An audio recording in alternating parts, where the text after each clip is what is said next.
परमपिता परमेश्वर कबीर साहिब जी की वाणी है, गुरु से अधिक ना कोई ठहराई और मोक्ष पंथ नहीं गुरु बिन पाई। यानी भगत के लिए अपने गुरुदेव भगवान से बढ़कर और कोई भी नाते में रिश्तेदार हो, माता पिता हो, भाई बंधु हो, कोई भी विशेष नहीं होता है, मुख्य नहीं होता है। सतगुरु से बढ़कर भगत के लिए दूसरा कोई नहीं होता है। ये दुनिया का सबसे अहम और गहरा रिश्ता है गुरु और शिष्य का। यानी एक व्यक्ति की अपने माता पिता में भी उतनी श्रद्धा और आत्मसमर्पण की भावना नहीं हो सकती जितनी ज्ञान समझ में आने के बाद एक शिष्य की अपने गुरुदेव के प्रति हो जाती है। इसलिए गुरु शिष्य का नाता संसार में सबसे ऊपर, सबसे बढ़कर और सबसे अहम होता है। भाई और बहनों, पूज्य गुरुदेव भगवान परमेश्वर रामपाल जी के आशीर्वाद से हम सभी भाई बहन पतिव्रता पद को प्राप्त कर चुके हैं। अब पतिव्रता पद को प्राप्त करने का मतलब ये नहीं है कि यदि हमें अध्यात्म के विषय में बहुत सारी बातें समझ में आ गई हैं तो हमारा उद्धार निश्चित हो जाएगा। हाँ, उद्धार तो निश्चित हो जाएगा, मालिक का वचन है, लेकिन अंतिम श्वास तक हमने उन मर्यादाओं में भी रहना पड़ेगा जो मर्यादाएं गुरुदेव भगवान ने मोक्ष प्राप्ति के लिए हमें बताई हैं।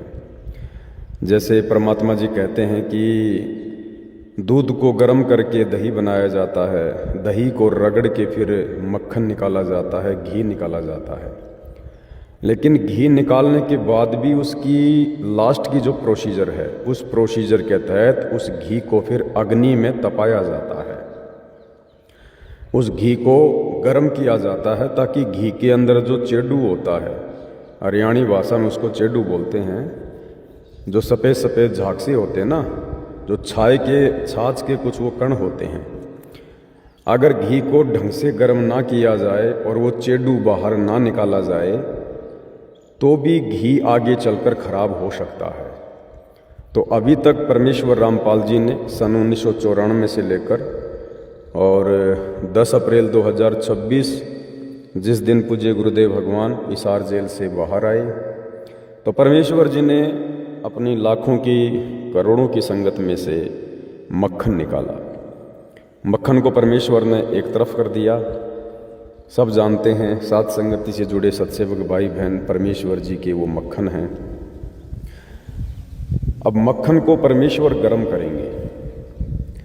यानी साध संगति से जुड़े हुए सभी भाई बहन ये ना समझें कि हम मोक्ष प्राप्ति के लिए पूर्णतया योग्य हो चुके हैं। हम केवल मोक्ष प्राप्ति की लाइन में हैं, एक अच्छे सच्चे नेक भगत बनने की हम लाइन में हैं। तो अब परमेश्वर उस मक्खन को गर्म करेंगे। यानी अब साथ संगति से जुड़े भाई बहनों की ये अग्नि परीक्षा चल रही है और गर्म करने के बाद जो कण होगा छाछ का, यानी अभी भी जो कमज़ोर आत्मा होंगी, जिनके मन में कोई दोष होगा, छल कपट होगा या किसी भी प्रकार से कोई कमज़ोर संस्कार होगा, तो परमेश्वर उसको साथ संगति से बाहर निकालेंगे। वो ऑटोमेटिक निकलते रहेंगे, किसी को देखने, पूछने, सोचने की ज़रूरत नहीं है। वो परमात्मा जी की अपनी प्रोसीजर है, वो अपने आप ही बाहर आ जाएंगे। कुछ तो बाहर आकर दिखा देंगे कि हाँ, हम साथ संगति से जुड़े हुए थे, अब हमने वहाँ जाके माफ़ी मांग ली, फला कर लिया, दिखना कर लिया, साथ संगति में कुछ नहीं है। बहुत सारी बातें आती रहेंगी, जाती रहेंगी। जब घी को गर्म किया जाता है तो विशेष कोई विधि अपनाने की ज़रूरत नहीं पड़ती है। जो कचरा होता है, जो चेडू होता है, वो ऑटोमेटिक ऊपर आ जाता है। तो ये प्रोसीजर तो पूज्य गुरुदेव भगवान के आशीर्वाद से चलती रहेगी। और बाकी जो भाई बहन हैं जिनको परमेश्वर ने वास्तव में घी बनाना है तो वो तो बन के रहेंगे। और जो प्रोसीजर परमात्मा जी ने अध्यात्म में आगे बढ़ाने वाली आप और हमें दे रखी है, बहुत सारी वो भक्ति क्रिया जो संगत अभी तक जानती भी नहीं है, जो भक्ति क्रिया वर्तमान में साथ संगति में कई वर्षों से चल रही है, गुरुदेव भगवान की मेहर प्राप्त करने वाली, गुरु को प्रसन्न करने वाली। अब इसी प्रोसीजर में भाई और बहनों, गुरुदेव भगवान की प्रेरणा से हम आगे बढ़ेंगे। दास ने वो जो प्रोसीजर है वो शुरू कर दी है और ये प्रोसीजर सिर्फ और सिर्फ गुरु और शिष्य के बीच में होती है। अन्य किसी के बीच में नहीं होती है। माता पिता के साथ भी ये प्रोसीजर नहीं अपनाई जा सकती है। संसार में और कोई रिश्ता नहीं है जिनके साथ ये प्रोसीजर अपनाई जाए। तो वो प्रोसीजर है, जैसे हम गुरुदेव भगवान के चरण धोकर चरणामृत बनाकर पीते हैं। अब भाइयों और बहनों, हम पूज्य गुरुदेव भगवान के चरण कमल दोनों समय, सुबह और शाम, जैसी भी आपकी व्यवस्था है घर में, आप एक समय बनाते हैं या दोनों समय बनाते हैं, तो अब हम पूज्य गुरुदेव भगवान के चरण कमल जो है जल से तो धोते हैं, और वो तो धोना ही धोना है, लेकिन जल से परमेश्वर के चरण कमल धोने से पहले हम दूध से पूज्य गुरुदेव भगवान के चरण कमल धोएंगे, क्योंकि ये प्रोसीजर केवल गुरु के लिए ही अपनाई जाती है। और दूध से अपने पूज्य गुरुदेव भगवान के चरण कमल धोकर और फिर उसका पान करना, ये एक शिष्य की अपने गुरु के प्रति गहरी श्रद्धा और आत्मसमर्पण की भावना को दर्शाता है कि आप अपने गुरु के प्रति कितने समर्पित हैं, किस हद तक आपके हृदय में अपने गुरु जी के लिए श्रद्धा भाव है।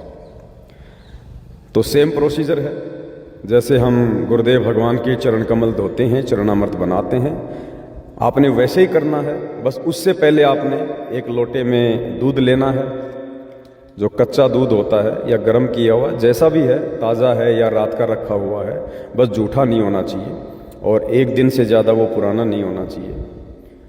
तो आपने एक लोटे में दूध ले लेना है और उसके बाद उसी प्रकार से थाल में सामने गुरुदेव भगवान का आसन लगाकर और अपने मन में ये सूक्ष्म भाव बनाकर कि मेरे पूज्य गुरुदेव भगवान साक्षात आसन पर विराजमान हैं, क्योंकि परमेश्वर तो शब्द रूप है। जैसी शिष्य की भावना होगी, श्रद्धा होगी, गुरु उतना ही निकट आता है।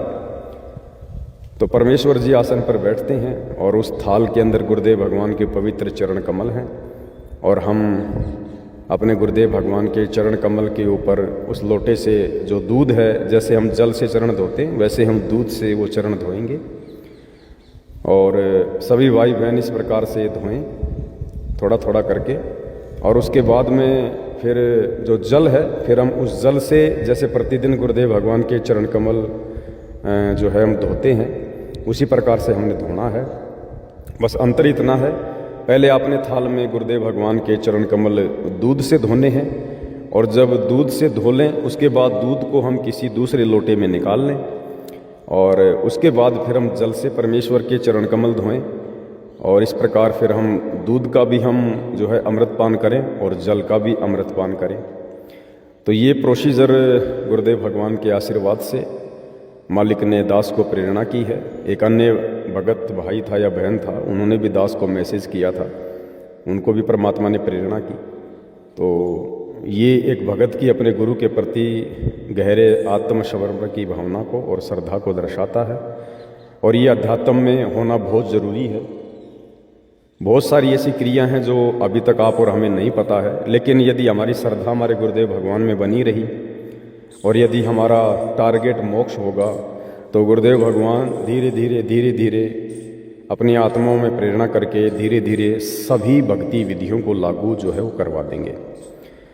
तो आज से 2 दिन पहले से दास ने ये भक्ति विधि शुरू कर दी है मालिक के आशीर्वाद से। आप भाई बहनों को सूचना देना ज़रूरी था। यदि आपको भी पूज्य गुरुदेव भगवान प्रेरणा करें, यदि आपकी आत्मा स्वीकार करे, तो आप भाई बहन भी इस भक्ति विधि को अपनाइए।